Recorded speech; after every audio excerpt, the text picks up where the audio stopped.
The splintering of the mast had been the first truly terrifying sound, a groan of ancient wood protesting against a force far greater than itself. Before that, it was just the relentless roar, the endless battering, the icy spray that stung Elias's face like 1,000 needles.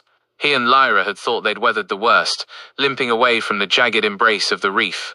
The sea serpent, their sturdy companion for so many voyages, was wounded, taking on water, but still afloat. They'd even shared a grim smile, a silent acknowledgement of their shared resilience. Then came the rogue wave. It wasn't just bigger, it was different. It rose from the churning depths like a vengeful spirit, a wall of black water against the bruised twilight sky. There was no time to brace, no time even to shout a warning.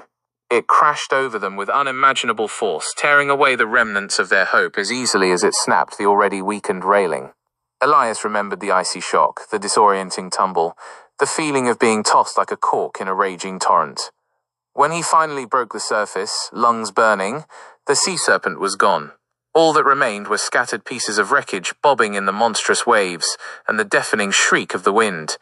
He'd clung to a piece of floating debris for what felt like an eternity, the storm relentlessly trying to rip him away.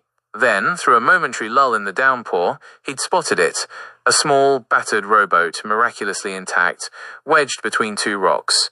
With a surge of desperate energy, he'd fought his way towards it, the lightning illuminating the treacherous, rocky coastline that hemmed him in.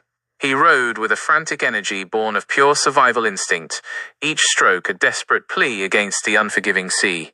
He had to find shelter, a cove, anything to escape the relentless fury of the storm.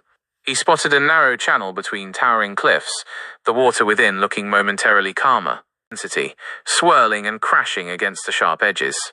He navigated the first part of the channel, the echoes of the roaring sea amplifying the sense of confinement. Then, a rogue wave, even larger than the others he'd faced in the channel, materialized before him. It filled the narrow passage, a churning wall of dark water that offered no escape. Elias cried out, a sound swallowed by the storm's deafening roar. He braced himself, his knuckles white as he gripped the oars, but it was futile. The wave crashed over the small boat, lifting it like a toy before smashing it against the unforgiving rock face. The last thing Elias felt was the splintering of wood, the crushing impact, and the icy embrace of the dark, unforgiving sea as it claimed another victim. The storm raged on, indifferent to the small tragedy that had just unfolded, the lightning continuing to dance across the waves, illuminating only the debris of another voyage that had ended in the cold, dark depths.